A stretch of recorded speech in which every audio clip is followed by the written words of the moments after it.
and have nothing to do with boats, they would take it to court. And they argued it was merely a coincidence. And the windows on their tower spelt their company name, Oxo.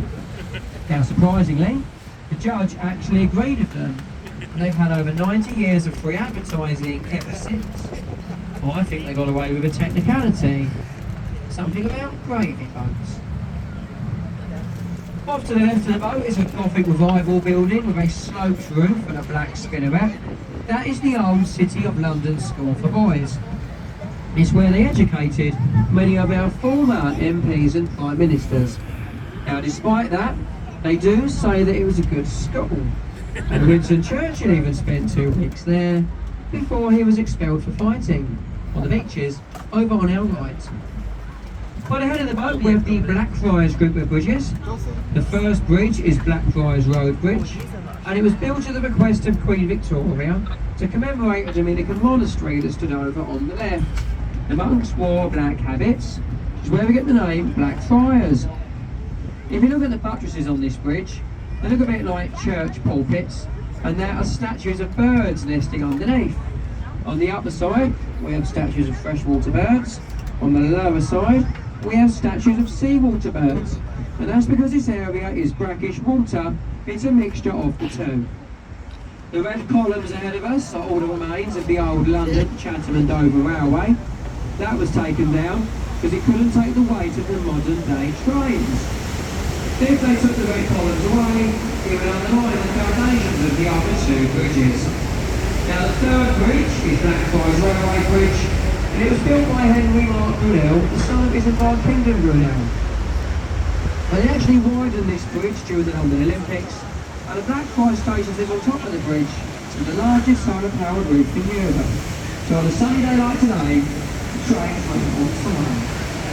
Well, not today, it's all on strike, usually all the time.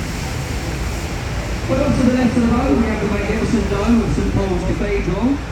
St Paul's was designed by Christopher Wren. It stands 365 feet high.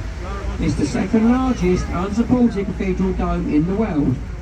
The largest is on St Peter's Basilica in the Vatican. Now, Wren himself is buried in the tomb at St Paul's alongside the Iron Duke, Duke of Wellington, and Admiral Lord Nelson. Above Wren's tomb there's a Latin inscription that roughly translates to, "If you seek his monuments, look about you." And that refers to over 120 of Wren's buildings, churches and landmarks, from Hampton Court Palace, about 21 miles behind us, to the old Royal Naval College at Greenwich. But in contrast to St Paul's, on the other side we have the old Bankside Power Station.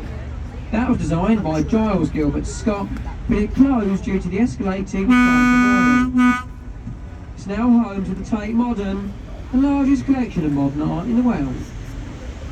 We're about to pass underneath the Millennium Bridge. It's locally known as the Wibbly Wobbly Bridge, and that's because it was opened by the Queen in the Millennium year, and then closed by the police the following day because it wobbled quite violently. They had to close this bridge for 2 years, and they spent millions of pounds dewobblising it just to make it safe. You can find the wobble on display in the Tate Modern. About the best thing there as well. We're now making our next stop. This is Bankside Pier. So any passengers who join us at the Festival Pier with a one-stop ticket, this is where you must leave us. So one-stop ticket holders from Festival, please make your way downstairs to the bar area. This is where you must leave us. And everybody else, I'll be back with you when we leave here.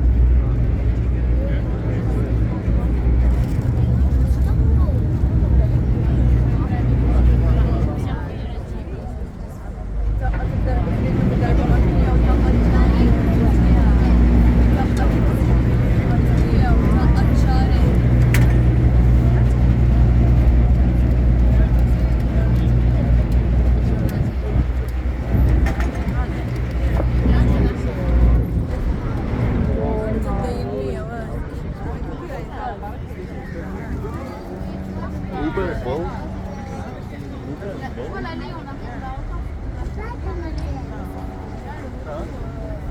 Ja, 5-6 zaman geldi.